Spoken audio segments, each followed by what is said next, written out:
ठीक है, तो फिर अपनी स्लाइड्स की तरफ चलते हैं। ठीक है, तो ये कॉन्सेप्ट आपको समझ में आ गया होगा एग्जीक्यूट रीडर का। फिर आगे चलते हैं। अच्छा, अब यहाँ पे देखो, हम एसक्यूएल कमांड क्लास की 3 प्रॉपर्टीज की बात करते हैं जो कि बहुत ज्यादा यूज हो सकती हैं अगर आप चाहें तो। ठीक है, देखो, सबसे पहली है आपके पास कमांड टेक्स्ट की प्रॉपर्टी, दूसरी है आपके पास कनेक्शन की प्रॉपर्टी, और तीसरी है आपके पास कमांड टाइप की प्रॉपर्टी। ठीक है, देखो, सबसे पहले मैं बात करता हूं कमांड टेक्स्ट की प्रॉपर्टी।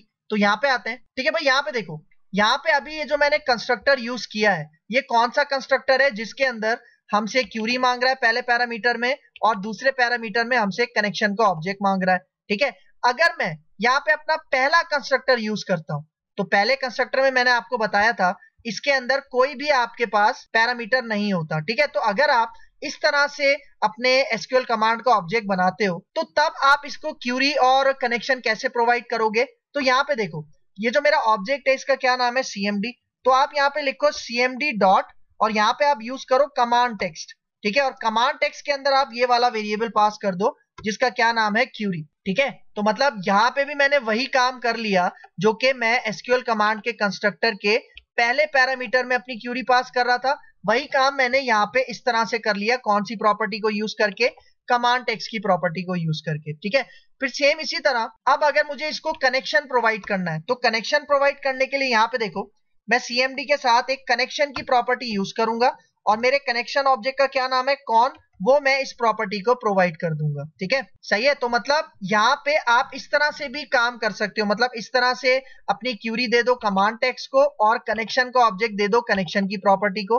ठीक है, तो एक ये तरीका भी है, मतलब आप ये तरीका भी यूज कर लो, या आप एसक्यूएल कमांड का वो कंस्ट्रक्टर भी यूज कर सकते हो जिसमें क्यूरी और कनेक्शन दोनों आते हैं। ठीक है, तो देखो, अगर मैं यहाँ पे आके रन करके दिखाऊं ना, रिजल्ट आपको बिल्कुल सेम मिलेगा। देखो, मैं रन करता हूं यहाँ पे। ठीक है, तो यहाँ पे देखो, रिजल्ट में कोई भी मसला नहीं है। ठीक है, रिजल्ट बिल्कुल सेम आ रहा है जिस तरह से पहले आ रहा था। ठीक है, तो मतलब आप यहाँ पे कमांड टेक्स्ट और कनेक्शन की प्रॉपर्टीज भी यूज कर सकते हो अपने एसक्यूएल कमांड के ऑब्जेक्ट के साथ। ठीक है, फिर यहाँ पे देखो, अच्छा, अब यहाँ पे देखो, एक थर्ड प्रॉपर्टी है जिसका क्या नाम है? Command type. भाई देखो, ये कमांड टाइप प्रॉपर्टी हम तब यूज करते हैं जब हमें एसक्यूएल कमांड के थ्रू स्टोर्ड प्रोसीजर को एग्जीक्यूट करवाना है। ठीक है, मतलब भाई अभी देखो, अभी मैंने कमांड टेक्स्ट यूज किया था। ठीक है, इसका मतलब अभी मैंने एसक्यूएल की क्यूरी यूज की थी, लेकिन अगर मुझे एसक्यूएल का स्टोर्ड प्रोसीजर एग्जीक्यूट करवाना है अपनी एसक्यूएल कमांड क्लास की मदद से, तो तब मैं यहाँ पे ये वाली प्रॉपर्टी यूज करूंगा जिसका क्या नाम है? Command type. तो सबसे पहले क्या करते हैं, एक स्टोर्ड प्रोसीजर में बना लेता हूं अपने एसक्यूएल सर्वर मैनेजमेंट स्टूडियो में। तो यहाँ पे आते हैं। ठीक है, तो देखो, मैं यहाँ पे एक न्यू क्यूरी लेता हूँ। ठीक है, न्यू क्यूरी के ऊपर हम क्लिक करते हैं, और सबसे पहले मैं अपना डेटाबेस यहाँ से सिलेक्ट कर लेता हूँ। मेरे डेटाबेस का क्या नाम है? ADODB। ठीक है, इसको हम यहाँ से सिलेक्ट करते हैं, और यहाँ पे अब मैं एक स्टोर्ड प्रोसीजर बनाता हूँ। ठीक है, और यहाँ पे मैं कहता हूँ क्रिएट। सबसे पहले क्रिएट का कीवर्ड आएगा, और उसके बाद प्रोसीजर। ठीक है, प्रोसीजर आप पूरा भी लिख सकते हो स्टोर्ड प्रोसीजर बनाने के लिए, वरना आप सिर्फ प्रॉक भी लिख सकते हो। ठीक है, मैं यहाँ पे पूरा लिख देता हूँ ताकि समझ में आए। और फिर मैं यहाँ पे अपने इस स्टोर्ड प्रोसीजर का नाम रखता हूँ SP गेट एम्प्लॉइज। ठीक है, मैं इसका नाम यहाँ पे रख देता हूँ SP गेट एम्प्लॉइज। ठीक है, देखो, SP क्यों लगाया मैंने? क्योंकि SP यहाँ पे प्रीफिक्स है। प्रीफिक्स किस चीज का है? स्टोर्ड प्रोसीजर का है। ठीक है, फिर यहाँ पे आते हैं, इसके बाद मैं लिखता हूँ एज, और एज के बाद जिस क्यूरी का मुझे स्टोर्ड प्रोसीजर बनाना है वो क्यूरी मैं एज के बाद यहाँ पे लिख दूंगा। तो मैं एक सिंपल सी क्यूरी लिख देता हूँ, वही जो मैंने पहले दी थी। मैं यहाँ पे कह देता हूँ select all from employ TBL। ठीक है, सही है। मतलब इसी क्यूरी को पहले मैं as a SQL statement execute करवा रहा था, अब मैं इसे स्टोर्ड प्रोसीजर के अंदर रख रहा हूं, और फिर मैं स्टोर्ड प्रोसीजर को कॉल करके आपको यहाँ पे दिखाता हूँ। ठीक है, तो इन तीनों लाइंस को सिलेक्ट करो, यहाँ पे आओ, एग्जीक्यूट के ऊपर क्लिक करो, तो देखो यहाँ पे ये स्टोर्ड प्रोसीजर बन गया। और अगर इसी स्टोर्ड प्रोसीजर को मैं यहीं पे एग्जीक्यूट करके दिखाऊं, ठीक है, एग्जीक्यूट का कीवर्ड लिखते हैं, और यहाँ पे मैं पास कर देता हूँ SP गेट एम्प्लॉइज। ठीक है, इसको सिलेक्ट करते हैं, तो देखो, जब भी मैं इसको एग्जीक्यूट करूंगा तो मुझे यही रिजल्ट मिल जाएगा, मतलब सारा डेटा मुझे रिट्रीव हो जाएगा। लेकिन अब इस स्टोर्ड प्रोसीजर को मैं एग्जीक्यूट कैसे करवाऊंगा? अपनी एप्लीकेशन के अंदर SQL कमांड के थ्रू एग्जीक्यूट करवाऊंगा। ठीक है, ठीक है, तो अब मैं आ जाता हूं यहाँ पे अपने विजुअल स्टूडियो में। ठीक है, और यहाँ पे देखो, ये जो मैंने कनेक्शन और कमांड टेक्स्ट की प्रॉपर्टी यूज की थी, इसको मैं हटा देता हूँ। ठीक है, मैं वही कंस्ट्रक्टर यूज कर रहा हूँ। ठीक है, Ctrl Z करते हैं, और वही जो मैंने कंस्ट्रक्टर के अंदर मैंने अपना कमांड टेक्स्ट और कनेक्शन पास किया था, मैं उसी को यहाँ पे यूज कर लेता हूं। ठीक है, सही है। और अब देखो, अब यहाँ पे अब यहाँ पे मैं अपने स्टोर्ड प्रोसीजर का नाम दूंगा अपनी इस क्यूरी के अंदर, ठीक है, सही है। तो देखो मैं यहाँ से ये वाली क्यूरी हटाता हूँ, मेरे स्टोर्ड प्रोसीजर का क्या नाम है मैं कॉपी कर लेता हूँ। देखो स्टोर्ड प्रोसीजर का नाम है एसपी गेट एम्प्लॉइज, ठीक है, तो इसको यहाँ से कॉपी करो और इसके अंदर क्यूरी वेरिएबल के अंदर मैं पास कर देता हूँ, ठीक है। लेकिन देखो अब मुझे यहाँ पे बताना पड़ेगा कि भाई ये कोई क्यूरी नहीं है बल्कि ये स्टोर्ड प्रोसीजर है। तो मुझे ये बात किसको बतानी पड़ेगी, ये बात मुझे अपने एसक्यूएल कमांड के ऑब्जेक्ट को बतानी पड़ेगी कि ये वाली जो लाइन है ये क्यूरी नहीं है बल्कि ये स्टोर्ड प्रोसीजर है। तो बताओगे कैसे, इस थर्ड प्रॉपर्टी को यूज करके जिसका क्या नाम है कमांड टाइप, ठीक है। तो यहाँ पे देखो, यहाँ पे मैं cmd डॉट और इसके आगे मैं यहाँ पे कहता हूँ cmd डॉट कमांड टाइप और इसके अंदर यहाँ पे देखो मैं कमांड टाइप एक इन्यूमरेशन यूज करता हूँ और यहाँ पे डॉट लगाता हूँ और मैं कहता हूँ कि भाई ये हमारे पास स्टोर्ड प्रोसीजर है। मतलब मैं क्या कह रहा हूँ कि भाई cmd के अंदर अब जो मेरे पास यहाँ पे क्यूरी है वो कोई सिंपल एसक्यूएल स्टेटमेंट नहीं है बल्कि वो क्या है, वो हमारे पास एक स्टोर्ड प्रोसीजर है, ठीक है। तो ये काम मैंने किसकी मदद से किया, ये काम मैंने किया यहाँ पे जो थर्ड प्रॉपर्टी है जिसका नाम है कमांड टाइप, ठीक है। तो अब अपने इस प्रोग्राम को एग्जीक्यूट करते हैं और रिजल्ट देखते हैं। तो अब यहाँ पे देखो रिजल्ट आपको बिल्कुल सेम मिल रहा है, ठीक है, मतलब रिजल्ट में आपके पास कोई भी चेंजिंग नहीं है। लेकिन फर्क क्या है, पहले मैंने जो अपनी क्यूरी एग्जीक्यूट की थी वो सिंपल एक क्यूरी थी और अब मैंने अपना स्टोर्ड प्रोसीजर एग्जीक्यूट किया है, ठीक है। तो अब यहाँ पे स्टॉप करते हैं और आगे चलते हैं, ठीक है, फिर आगे चलते हैं, ठीक है। अब देखो यहाँ पे मैंने आपको एक मेथड यहाँ पे बता दिया है जिसका क्या नाम है एग्जीक्यूट रीडर। तो अब आगे चलते हैं और नेक्स्ट मेथड की बात करते हैं। अब देखो अब जो हमारे पास नेक्स्ट मेथड है, ठीक है, बहुत ही ज्यादा इंपॉर्टेंट और बहुत ही ज्यादा यूज होने वाला, जिसका क्या नाम है एग्जीक्यूट नॉन क्यूरी। तो यहाँ पे देखो इस मेथड के अंदर होता क्या है, हमारी डॉटनेट एप्लीकेशन है, ठीक है, और हमारा डेटाबेस है।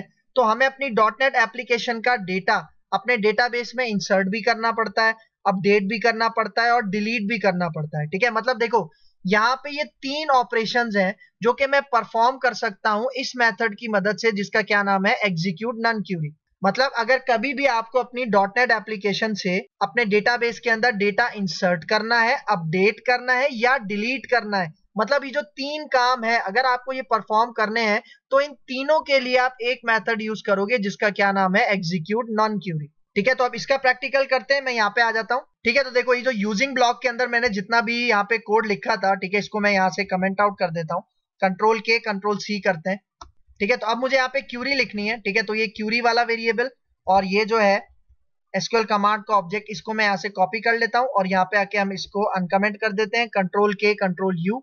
और अब देखो अब मैं यहाँ पे क्यूरी पास करता हूँ। अच्छा देखो क्यूरी पास करने से पहले भाई देखो मेरे पास मेरा ये जो टेबल है एम्प्लॉय टीबीएल, आपको पता है कि इसके अंदर कितने रिकॉर्ड्स हैं, मैं आपको दिखा देता हूँ। इसके अंदर देखो 6 रिकॉर्ड्स हैं, ठीक है। तो अगर मुझे इसके अंदर एक और रिकॉर्ड ऐड करना है, ठीक है, तो उसके लिए मैं यहाँ पे यूज करूंगा इंसर्ट इनटू की क्यूरी और इंसर्ट इनटू की क्यूरी के लिए मैं एसक्यूएल कमांड का ऑब्जेक्ट यूज करूंगा और इंसर्ट इनटू की क्यूरी को एग्जीक्यूट करवाने के लिए मैं एग्जीक्यूट नॉन क्यूरी का मेथड यूज करूंगा, ठीक है। तो देखो ये मेरी कंसोल एप्लीकेशन है, ठीक है। अब मैं एक काम करता हूं, जो रो मुझे इंसर्ट करवानी है, मतलब जो डेटा मुझे इंसर्ट करवाना है वो मैं यूजर से इनपुट लेता हूं, ठीक है। और आपको पता है कंसोल एप्लीकेशन के अंदर अगर हमें यूजर से कोई चीज इनपुट लेनी है तो हम कंसोल डॉट रीड लाइन का मेथड यूज करते हैं, ठीक है। तो देखो सबसे पहले मैं यहाँ पे आता हूँ, मैं CW टैप टैप करता हूँ, ठीक है, और यहाँ पे आके मैं सबसे पहले यूजर से एम्प्लॉय आईडी लेता हूँ, ठीक है। मैं कहता हूँ कि भाई आप यहाँ पे एम्प्लॉय आईडी एंटर करो और यहाँ पे मैं एक वेरिएबल बनाता हूँ, ठीक है, स्ट्रिंग टाइप का मैं यहाँ पे वेरिएबल बना देता हूँ, इसका नाम मैं रखता हूँ आईडी, ठीक है। और अब यहाँ पे मैं कहता हूँ कंसोल डॉट रीड लाइन, ठीक है। तो कंसोल डॉट रीड लाइन क्या करेगा, यूजर से इनपुट लेगा और जो भी इनपुट होगा वो मेरे इस आईडी के वेरिएबल में स्टोर हो जाएगा। फिर मैं यहाँ पे आता हूँ और दूसरी चीज हम यूजर से इनपुट लेते हैं और दूसरी चीज है हमारे पास यहाँ पे नेम, ठीक है, यूजर का नाम, और यहाँ पे आके इस वेरिएबल का नाम मैं रख देता हूँ नेम। तो नेम के अंदर मैं डेटा यूजर से लूंगा कंसोल पे और फिर यहाँ पे देखो मैं कहता हूँ एम्प्लॉय का जेंडर बताओ और उसको मैं जेंडर को स्टोर करूंगा जेंडर के एक वेरिएबल के अंदर। फिर नीचे आते हैं, फिर यहाँ पे मैं कहता हूँ एम्प्लॉय की एज मैं ले रहा हूँ और यहाँ पे आके मैं इस वेरिएबल का नाम पास कर देता हूँ एज, ठीक है। और सेम इसी तरह मैं यहाँ पे अब कहता हूँ सैलरी, ठीक है, और सैलरी के लिए मैं यहाँ पे वेरिएबल बना देता हूँ सैलरी और सबसे लास्ट में यहाँ पे हमारे पास सिटी है तो यहाँ पे मैं पास कर देता हूँ एम्प्लॉय सिटी और इसके लिए मैं वेरिएबल बना देता हूँ सिटी का, ठीक है। अच्छा देखो अभी आपने एक चीज नोटिस की होगी कि जो आईडी वाला कॉलम है, सैलरी और एज वाला कॉलम है, ये तो इंटीजर है, लेकिन यहाँ पे मैंने स्ट्रिंग वेरिएबल्स बनाए हैं इसके लिए। तो होगा क्या कि जब मैं डेटा इंसर्ट करूंगा ना डेटाबेस में, तो वो ऑटोमेटिक किसके अंदर कन्वर्ट हो जाएगा, इंटीजर डेटा टाइप के अंदर कन्वर्ट हो जाएगा, क्योंकि जो मैंने कॉलम्स बनाए हैं अपने डेटाबेस के अंदर आईडी, एज और सैलरी के लिए वो इंटीजर है। ठीक है, तो यूजर से मैंने यहाँ पे इनपुट ले लिया है और अपने अपने वेरिएबल्स के अंदर स्टोर करवा दिया है।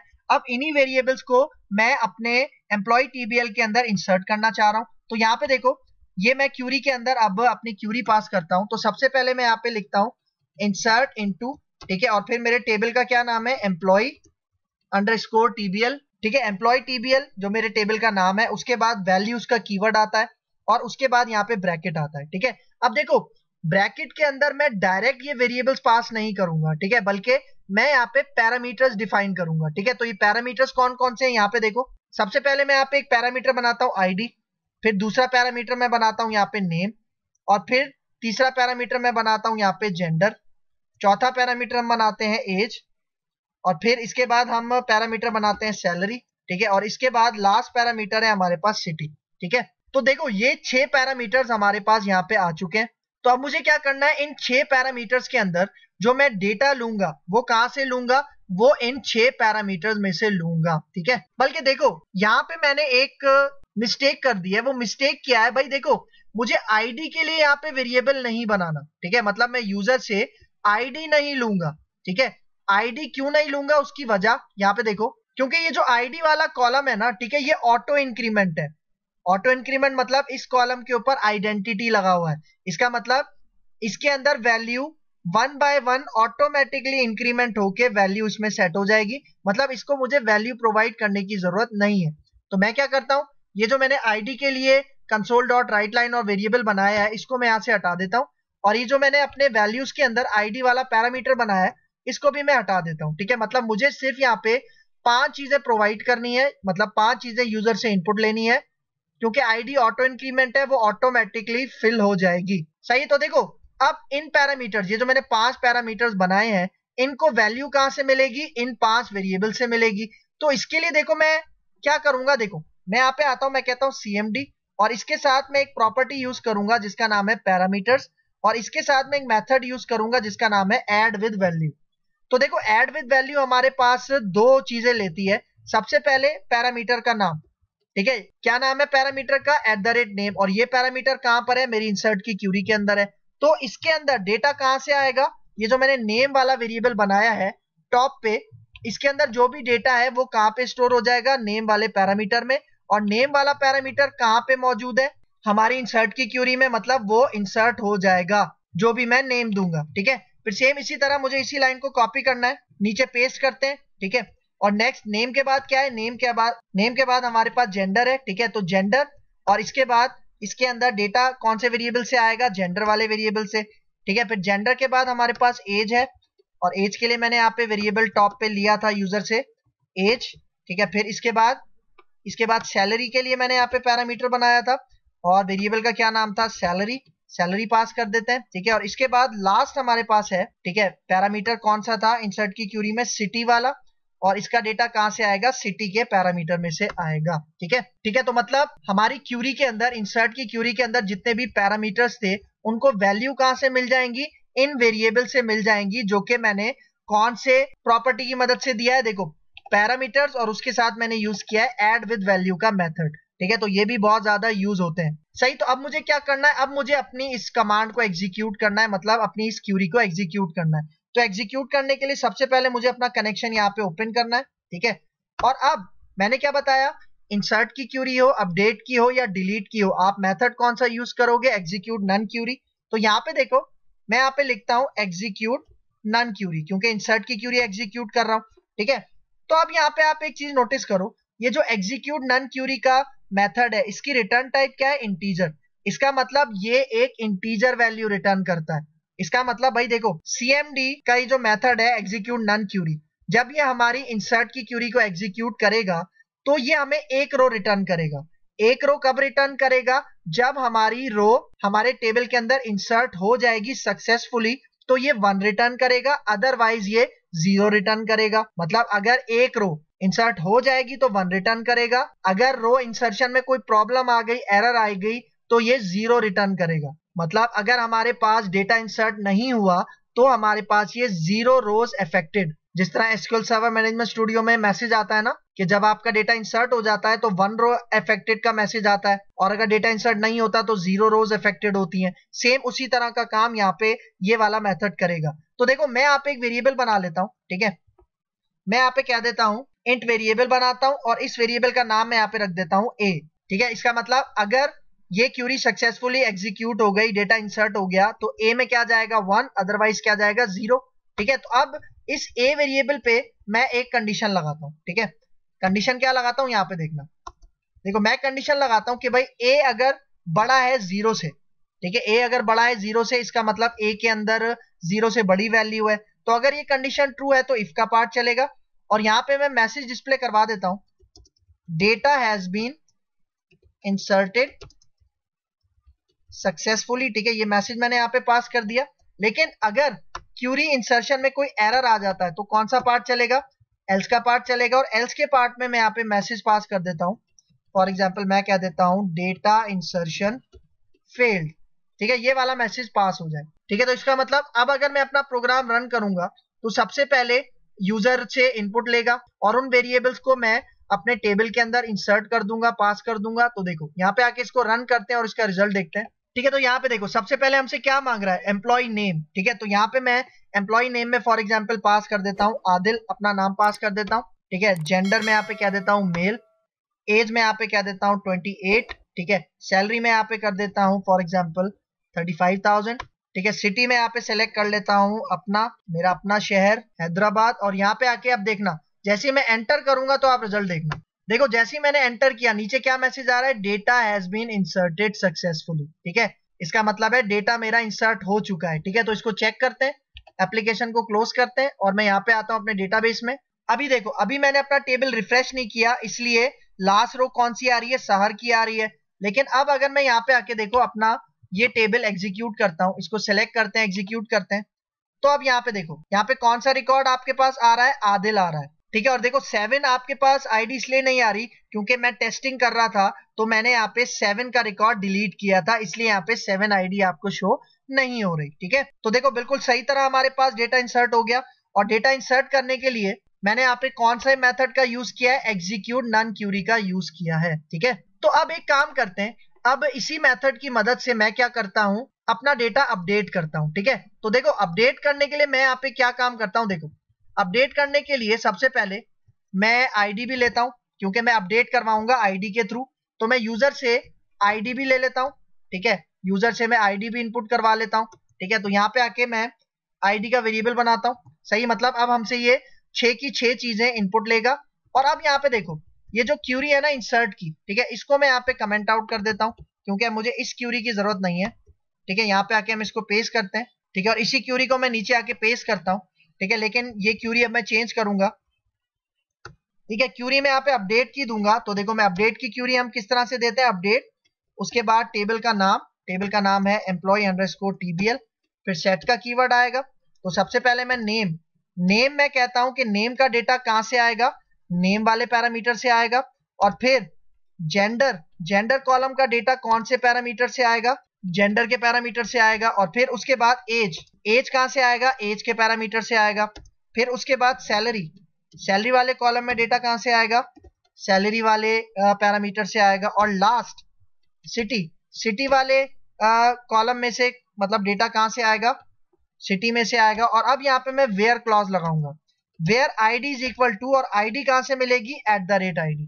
मतलब देखो मैं जितना भी यहाँ पे डेटा दूंगा, ठीक है, जितना भी यहाँ पे मैं डेटा दूंगा और जो मैं आईडी दूंगा, तो वो डेटा मेरा उस आईडी पे क्या हो जाएगा, अपडेट हो जाएगा, ठीक है। तो यहाँ पे देखो ये जो नीचे मैंने CMD पैरामीटर्स के लिए पैरामीटर बनाए हुए हैं, तो अब मुझे यहाँ पे क्या करना है, देखो अब मैं यहाँ पे एक लाइन कॉपी करता हूँ ये नेम वाली, और इसके ऊपर अब मैं बताऊंगा कि भाई ये जो मेरी अपडेट की क्यूरी के अंदर आईडी वाला पैरामीटर है ना, उसको वैल्यू कहां से मिलेगी, आईडी वाले इस वेरिएबल से मिलेगी, ये जो मैंने ऊपर बनाया है, ठीक है, ये यहां से मिलेगी। मतलब इस आईडी पे मैं अपना डेटा अपडेट करवाऊंगा। और यहाँ पे देखो मैंने अपने पैरामीटर का क्या नाम रखा है, @id, और इसी को मैंने वैल्यू प्रोवाइड कर दी है अपनी इस फर्स्ट लाइन पे जो आपको यहाँ पे नजर आ रही है, ठीक है। तो अब नीचे आ जाते हैं और यहाँ पे देखो अब अपडेट करवाने वाला काम भी मैं कौन से मेथड की मदद से करूंगा, एग्जीक्यूट नन क्यूरी की मदद से करूंगा। इसका मतलब अगर एक रो हमारे पास सक्सेसफुली अपडेट हो जाएगा तो ए में क्या जाएगा, 1 जाएगा।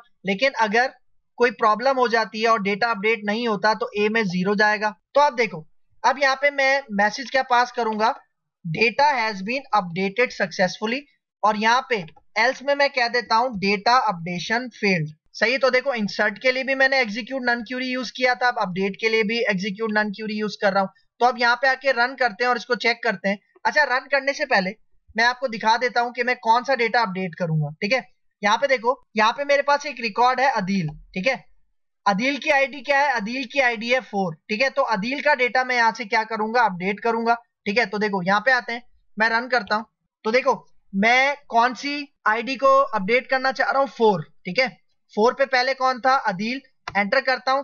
अब मैं यहाँ पे अदील की जगह पे पास कर देता हूँ फॉर एग्जाम्पल खुर्रम। ठीक है, एंटर करते हैं और यहाँ पे आके मैं खुर्रम का जेंडर पास कर देता हूँ मेल, एज पास कर देता हूँ फॉर एग्जाम्पल 24, सैलरी में यहाँ पे पास कर देता हूँ 20,000। ठीक है, एंटर करते हैं और सिटी में यहाँ पे पास कर देता हूँ फॉर एग्जाम्पल कराची। सही है, तो देखो अभी मैंने एंटर नहीं किया तो यहाँ पे आप रिजल्ट देखो। पहले 4 पे अभी अदील का डेटा है, देख रहे हो, एज वगैरह सारी चीजें चेंज है। अब यहाँ पे मैं चेंज कर रहा हूँ। ठीक है, तो अब मुझे क्या करना है, अब मुझे यहाँ पे एंटर करना है। ठीक है, तो यहाँ पे आके देखो, अब जैसे ही मैं एंटर करूंगा आप रिजल्ट देखना, देखो क्या मैसेज आ रहा है, data has been updated successfully. ठीक है, तो मैं इस विंडो को क्लोज करता हूं और अब मैं अपना ये वाला टेबल रिफ्रेश करता हूं और देखते हैं कि जो अदील है वो खुर्रम से रिप्लेस हुआ या नहीं हुआ। तो यहाँ पे आके इसको सिलेक्ट करते हैं, एग्जीक्यूट करते हैं। तो अब यहाँ पे रिजल्ट देखो, 4 पे देखो अदील की जगह पे किसका डेटा आ चुका है, खुर्रम का डेटा आ चुका है। मतलब यहाँ पे अपडेट भी बिल्कुल सही तरह से हो चुका है। ठीक है, फिर आगे चलते हैं। अच्छा, अब यहाँ पे देखो मैंने इंसर्ट और अपडेट यहाँ पे करवा लिया और दोनों के लिए मैंने एग्जीक्यूट नन क्यूरी का यूज किया है। अब मैं एक काम करता हूं, अब मैं यहाँ पे डिलीट का काम करता हूं। ठीक है, डिलीट की क्यूरी हम यहाँ पे लगाते हैं। तो उसके लिए यहाँ पे देखो, ये जो जितना भी मेरे पास डेटा आपको यहाँ पे नजर आ रहा है, मतलब ये जितने भी मैंने यूजर से इनपुट लिए थे, कौन कौन से, name, gender, age, salary, city, इन सबको मैं यहाँ से कमेंट कर देता हूँ, कंट्रोल के कंट्रोल सी। मैंने यहाँ पे सिर्फ कौन सा डेटा मैं यूजर से ले रहा हूँ, आईडी वाला डेटा मैं ले रहा हूँ, क्योंकि अब जो मैं डिलीट करवाऊंगा वो आईडी की मदद से करवाऊंगा। ठीक है, और यहाँ पे देखो, यहाँ पे अब मैं क्यूरी थोड़ी सी चेंज करूंगा। ठीक है, यहाँ पे अपडेट की क्यूरी है तो इसको पहले मैं यहाँ से कमेंट कर देता हूँ, कंट्रोल के कंट्रोल सी। ठीक है, और यहाँ पे अब मैं इसी क्यूरी को पेस्ट करता हूँ, लेकिन मुझे यहाँ पे थोड़ी सी चेंजिंग करनी है। वो चेंजिंग क्या करनी है, मैं यहाँ पे अब डिलीट की क्यूरी लगा रहा हूँ तो मैं यहाँ पे कहता हूँ डिलीट फ्रॉम, और उसके बाद मेरे टेबल का क्या नाम है, employ TBL, where ID is equal to @id। और ये आईडी कहां से मिलेगी उसको, ये जो यूजर हमें देगा। ठीक है, यूजर हमें जो भी आईडी देगा उस आईडी को मैं अपने टेबल से क्या करवा दूंगा, डिलीट करवा दूंगा। सही है, तो यहाँ पे देखो ये जो नीचे मैंने जितने भी पैरामीटर्स को वैल्यू दी हुई है, ठीक है, इन सबको मैं यहाँ से हटा देता हूँ। ठीक है, इन सबको मैं यहाँ से कमेंट कर देता हूँ, कंट्रोल के कंट्रोल सी। ठीक है, मैंने सिर्फ कौन सा पैरामीटर को वैल्यू दी हुई है, आईडी वाले, क्योंकि मेरी डिलीट की क्यूरी में अब सिर्फ एक ही पैरामीटर है जिसका क्या नाम है, @id, और उसको मैंने यहाँ पे वैल्यू दे दी है। ठीक है, तो अब मैं डिलीट का काम भी इसी मेथड के थ्रू करवाऊंगा जिसका नाम है एग्जीक्यूट नन क्यूरी। और यहाँ पे आके अब मैं कहूंगा कि भाई अगर एक डेटा सक्सेसफुली डिलीट हो जाता है तो ए के वेरिएबल में क्या रिटर्न होगा, 1। लेकिन अगर डेटा डिलीट नहीं होता तो ए के वेरिएबल में क्या रिटर्न होगा, 0। तो मैं यहाँ पे क्या कह रहा हूँ, कंडीशन की अगर ए बड़ा है 0 से तो यहाँ पे मैसेज क्या पास कर दो, data has been deleted successfully. लेकिन अगर कोई प्रॉब्लम होती है तो यहाँ पे मैसेज क्या आ जाए, डेटा डिलीशन फेल्ड। ठीक है, तो अब यहाँ पे आते हैं और इसको रन करते हैं तो आप रिजल्ट देखना। ठीक है, तो देखो हमसे आईडी मांग रहा है। अच्छा, अब देखते हैं कि हमें डेटा कौन सा डिलीट करवाना है। तो देखो मैं यहाँ पे आता हूँ, देखो यहाँ पे ये मैंने खुर्रम का डेटा अपडेट किया था। ठीक है, 4 आईडी के ऊपर। तो मैं कहता हूँ कि भैया मुझे 4 आईडी को ही क्या करवाना है, डिलीट करवाना है। तो इसके लिए मैं यहाँ पे क्या करता हूँ, मैं यहाँ पे पास कर देता हूँ 4। ठीक है, तो देखो जैसे मैं यहाँ पे आके एंटर करूंगा आप रिजल्ट देखना, देखो क्या मैसेज आ रहा है, data has been deleted successfully. और जैसे ही क्लोज करता हूं और यहाँ पे आके अपना ये वाला टेबल मैं रिफ्रेश करता हूं, देखो अभी खुर्रम का डेटा शो हो रहा है। लेकिन जैसे ही मैं दोबारा क्यूरी एग्जीक्यूट करूंगा तो यहाँ पे देखो, तो देखो यहाँ पे 3 के बाद 4 आपको नजर नहीं आ रहा। ठीक है, मतलब चूंकि वो डिलीट हो चुका है। तो यहाँ पे देखो 3 के बाद आपको 4 का डेटा नजर नहीं आ रहा क्योंकि वो डिलीट हो चुका है। ठीक है, तो इन तीनों ऑपरेशंस के लिए मैंने यहाँ पे कौन सा मेथड यूज किया है, एग्जीक्यूट नन क्यूरी का मेथड यहाँ पे यूज किया है। ठीक है, तो ये एक पॉइंट आपको क्लियर होना चाहिए। ठीक है, फिर आगे चलते हैं और यहाँ पे देखो अब हमारे पास नेक्स्ट मेथड है जिसका क्या नाम है, एग्जीक्यूट स्केलर। भाई देखो एग्जीक्यूट स्केलर थोड़ा सा डिफरेंट है। कैसे डिफरेंट है भाई, यहाँ पे देखो मेरे पास डॉटनेट एप्लीकेशन है, उसका डेटा मुझे अपने डेटाबेस से चाहिए। ठीक है, अपने डेटाबेस से मुझे डेटा फेच करना है, लेकिन फेच कैसे करना है, यहाँ पे देखो मुझे एक ऐसी सेलेक्ट की क्यूरी लगानी है जिसके अंदर एग्रीगेट फंक्शन होगा, और एग्रीगेट फंक्शन को क्या कहा जाता है, स्केलर फंक्शंस भी कहा जाता है। मतलब अब मैं अपनी डॉटनेट एप्लीकेशन के अंदर डेटाबेस के ऊपर एक ऐसी क्यूरी लगाना चाह रहा हूं जिसके अंदर सेलेक्ट भी है और सेलेक्ट के साथ एग्रीगेट फंक्शंस भी हैं। एग्रीगेट फंक्शंस कौन कौन से होते हैं एसक्यूएल सर्वर में, मैं आपको यहाँ पे दिखा देता हूँ। यहाँ पे देखो काउंट है, मिन है, मैक्स है, एवरेज है, सम है, और भी बहुत सारे एग्रीगेट फंक्शंस हैं। देखो एग्रीगेट फंक्शंस का कॉन्सेप्ट क्या होता है कि ये आपके पास मल्टीपल वैल्यूज एक्सेप्ट करते हैं, लेकिन रिटर्न में आपको सिंगल वैल्यू देते हैं, एक स्केलर वैल्यू देते हैं। स्केलर का मतलब सिंगल, और एग्रीगेट का मतलब कि आपको समरी प्रोवाइड करते हैं, मतलब सिंगल डेटा आपको प्रोवाइड करते हैं। इसका मतलब जिस तरह हमारे पास एक सैलरी वाला कॉलम है, ठीक है, वो मैं प्रोवाइड करूंगा अपने मैक्स वाले कॉलम को, मतलब मैक्स वाले मेथड को। तो मैक्स का ये जो एग्रीगेट फंक्शन है ये क्या करेगा, सारे कॉलम्स में से, मतलब सारी सैलरीज में से जिसकी सबसे मैक्सिमम सैलरी है, सबसे ज्यादा सैलरी है, वो वैल्यू, वो सिंगल वैल्यू हमें रिटर्न करेगा। ठीक है, तो जब भी आपके पास सेलेक्ट क्यूरी के अंदर एग्रीगेट फंक्शन होते हैं तब आप कौन सा मेथड यूज करते हो, एग्जीक्यूट स्केलर का। लेकिन अगर आपके पास सेलेक्ट क्यूरी के साथ एग्रीगेट फंक्शन मौजूद नहीं है, सिर्फ सिंपल सेलेक्ट की क्यूरी है, तब आप एग्जीक्यूट रीडर वाला मेथड यूज करोगे। ठीक है, तो देखो मैं यहाँ पे आता हूँ, अपने विजुअल स्टूडियो में आते हैं और यहाँ पे मैं क्यूरी के अंदर थोड़ी सी चेंजिंग करूंगा। ठीक है, यहाँ पे आता हूँ। ठीक है, इस क्यूरी को मैं कॉपी करके कमेंट कर देता हूँ, नीचे आते हैं और अब देखो अब मैं यहाँ पे क्यूरी क्या लगाऊंगा देखना। ठीक है, मैं यहाँ पे कहता हूँ सेलेक्ट, और उसके बाद मैं ये मैक्स का फंक्शन यूज करता हूँ। ठीक है, मैक्स क्या करेगा, मैक्सिमम वैल्यू हमें गेट करके देगा, और इसके अंदर मैं पास कर देता हूँ अपना सैलरी वाला कॉलम। और इस सैलरी वाला कॉलम कौन से हमारे पास टेबल के अंदर है, एम्प्लॉय टीबीएल के अंदर है। तो मैं क्या कह रहा हूँ, मुझे मैक्सिमम सैलरी रिटर्न करो। सही है, मतलब मैक्स के फंक्शन को, मैक्स के एग्रीगेट फंक्शन को मैं सैलरी वाला कॉलम दे रहा हूँ। सैलरीज हमारे पास तकरीबन 6 से 7 एम्प्लॉइज की हैं, तो उनमें से सबसे ज्यादा सैलरी किसकी है वो ये हमें रिटर्न करेगा। तो देखो सेलेक्ट के अंदर अब मैंने एग्रीगेट फंक्शन दे दिया है, तो एग्रीगेट फंक्शन के लिए अब मैं यहाँ पे एग्जीक्यूट नन क्यूरी यूज नहीं करूंगा, बल्कि मैं यहाँ पे यूज करूंगा, देखो मैं यहाँ पे आता हूँ, इसका नाम है एग्जीक्यूट स्केलर। ठीक है, एग्जीक्यूट स्केलर ये वाला फंक्शन मैं यहाँ पे यूज करूंगा। ठीक है, अच्छा देखो यहाँ पे अब एरर आ रहा है। एरर क्यों आ रहा है, क्योंकि भाई देखो ये हमें एक इंटीजर वैल्यू रिटर्न करेगा, क्योंकि यहाँ पे देखो मैंने क्या यूज किया हुआ है, मैक्स सैलरी, मतलब हमें मैक्सिमम सैलरी रिटर्न करेगा, और उसको मैं एक इंटीजर के अंदर गेट कर रहा हूँ। तो मुझे यहाँ पे इसकी डेटा टाइप कन्वर्जन करनी पड़ेगी। तो देखो सीएमडी से पहले ब्रैकेट लगा के मैं यहाँ पे इंटीजर पास कर देता हूँ। ठीक है, क्योंकि मुझे पता है ना ये एग्जीक्यूट स्केलर का ये जो हमारे पास फंक्शन है ये हमें एक इंटीजर वैल्यू रिटर्न करेगा, और वो क्या होगी, वो होगी मैक्सिमम सैलरी। ठीक है, तो देखो वो जो मैक्सिमम सैलरी है, ठीक है, वो मैं कहाँ पे गेट कर लेता हूँ, इस ए के वेरिएबल में गेट कर लेता हूँ। और यहाँ पे देखो ये वाला जो हमारे पास इफ ब्लॉक है, ठीक है, इसको मैं कमेंट आउट कर देता हूँ, और मैं यहाँ पे सिंपल क्या करता हूँ, मैं यहाँ पे ए वाला वेरिएबल यहाँ पे प्रिंट करवा देता हूँ। ठीक है, तो मतलब देखो ये जो सीएमडी का एग्जीक्यूट स्केलर वाला मेथड है ये क्या करेगा, ये हमें मैक्सिमम सैलरी रिटर्न करेगा, और मैक्सिमम सैलरी को मैं इंटीजर में कन्वर्ट करके ए के पास भेज रहा हूँ, और यहाँ पे मैं ए का वैल्यू प्रिंट करवा रहा हूँ। तो यहाँ पे देखो ये जो आईडी वाला पैरामीटर था ना, इसको मैं हटा देता हूँ, क्योंकि अब मेरी क्यूरी के अंदर कोई भी आईडी का पैरामीटर मौजूद नहीं है। ठीक है, तो इसको मैंने यहाँ से हटा दिया, और ये जो मैं यूजर से इनपुट ले रहा था आईडी, ठीक है, इसको भी मैं हटा देता हूँ क्योंकि इसकी भी अब जरूरत नहीं है, तो इसको हम कमेंट कर देते हैं। सही है, तो अब मैं यहाँ पे आता हूँ और इसको रन करते हैं, तो आप इसका रिजल्ट देखना। अब यहाँ पे देखो ये आपको क्या रिटर्न कर रहा है, 47,000। और अगर मैं आपको 47,000 दिखाऊं कि वाकई ये मैक्सिमम सैलरी रिटर्न कर रहा है या नहीं कर रहा, देखो यहाँ पे आपको ये टेबल नजर आ रहा होगा, इस टेबल के अंदर आप देखो सैलरी वाला कॉलम,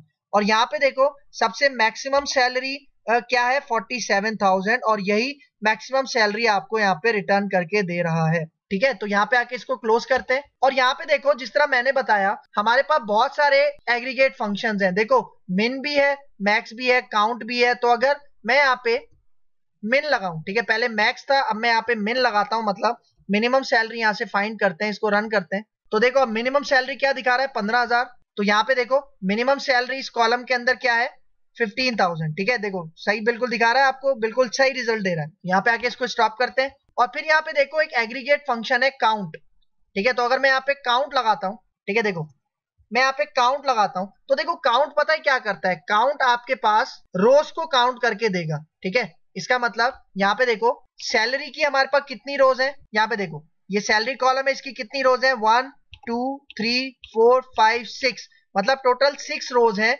तो 6 रोज को काउंट करके कौन रिटर्न करेगा, ये काउंट वाला एग्रीगेट फंक्शन। तो यहाँ पे आके इसको रन करते हैं, देखो 6 रिटर्न हो रहा है। मतलब याद रखना कि ये जो स्केलर फंक्शन होते हैं ये मल्टीपल वैल्यूज लेते हैं, लेकिन रिटर्न ये हमेशा सिंगल वैल्यू ही करेंगे, स्केलर वैल्यू ही करेंगे। ठीक है, सही है। फिर यहाँ पे देखो एक सम का था। ठीक है, सम क्या करेगा, मतलब अलग अलग एम्प्लॉइज हैं, उनकी अलग अलग सैलरी है, सारी सैलरीज को सम करके एक वैल्यू हमें रिटर्न करेगा। ठीक है, तो देखो इसको रन करते हैं, तो देखो सम ने क्या किया, सारी सैलरीज को सम किया और यहाँ पे रिजल्ट क्या मिल रहा है 1,87,500। ठीक है, तो समझ में आया। अब चलते हैं अपनी स्लाइड्स की तरफ। ठीक है, तो अब आपको ये कॉन्सेप्ट एग्जीक्यूट स्केलर का बिल्कुल समझ में आ गया होगा। अब चलते हैं और इन मेथड्स की कुछ थ्योरी की बात करते हैं। तो यहाँ पे देखो सबसे पहला मेथड कौन सा था, एग्जीक्यूट रीडर। तो देखो एग्जीक्यूट रीडर के बारे में क्या बता रहा है, it is used when the TSQL statement returns more than a single value. मतलब एग्जीक्यूट रीडर हम कब यूज करते हैं, जब हमें पता होता है कि एक से ज्यादा रोज हमें रिटर्न होंगी हमारे डेटाबेस से, तो उसके लिए हम क्या यूज करते हैं, एग्जीक्यूट रीडर का मेथड यूज करते हैं अपनी SQL कमांड के ऑब्जेक्ट के साथ। देखो for example if the query returns rows of data like all employee details, इसका मतलब अगर आपको ऐसा डेटा मिल रहा है जिसके अंदर बहुत सारी रोज हैं, किससे रिलेटेड, एम्प्लॉय डिटेल से रिलेटेड, तो तब आप कौन सा मेथड यूज करोगे, एग्जीक्यूट रीडर वाला मेथड यूज करोगे। और मैंने बताया था एग्जीक्यूट रीडर कौन सा ऑब्जेक्ट रिटर्न करता है, SQL डेटा रीडर का ऑब्जेक्ट रिटर्न करता है। SQL डेटा रीडर को आगे जाके भी डिटेल में समझेंगे। फिर यहाँ पे देखो next method execute non query. अब देखो यहाँ पे क्या कह रहा है, it is used when you want to perform an insert, update और डिलीट। मतलब देखो सिर्फ 3 ऑपरेशंस के लिए, इंसर्ट, अपडेट और डिलीट के लिए हम कौन सा मेथड यूज करते हैं, एग्जीक्यूट नन क्यूरी। तो यहाँ पे यही कह रहा है, it is used when you want to perform an insert, update, delete operation like update और डिलीट एन एम्प्लॉय डिटेल और इंसर्ट एम्प्लॉय डेटा। ठीक है, जिस तरह हम एम्प्लॉय का डेटा अपडेट करते हैं या डिलीट करते हैं या इंसर्ट करते हैं, तो उसके लिए हम एग्जीक्यूट नन क्यूरी का यूज करेंगे। फिर यहाँ पे देखो लास्ट एग्जीक्यूट स्केलर। अब देखो यहाँ पे क्या कह रहा है, it is used when the query returns a single scalar value. इसका मतलब मैंने क्या बताया था, एग्जीक्यूट स्केलर हम कहाँ यूज करते हैं, सेलेक्ट की क्यूरी के साथ जब हम एग्रीगेट फंक्शन यूज कर रहे होते हैं तब हम इस मेथड का यूज करते हैं। और ये मेथड करता क्या है, ये हमें सिंगल वैल्यू रिटर्न करके देता है। जिस तरह सिंगल वैल्यू मैंने क्या रिटर्न किया था, मैंने अपनी रोज का काउंट रिटर्न किया था, मैक्सिमम सैलरी रिटर्न की थी, मिनिमम सैलरी रिटर्न की थी, सम रिटर्न किया था अपनी सारी सैलरीज का। तो देखो यहाँ पे यही कह रहा है, for example queries that return the total number of rows, मतलब टोटल नंबर ऑफ रोज अगर आपको रिटर्न करवानी है तो आप काउंट यूज करोगे।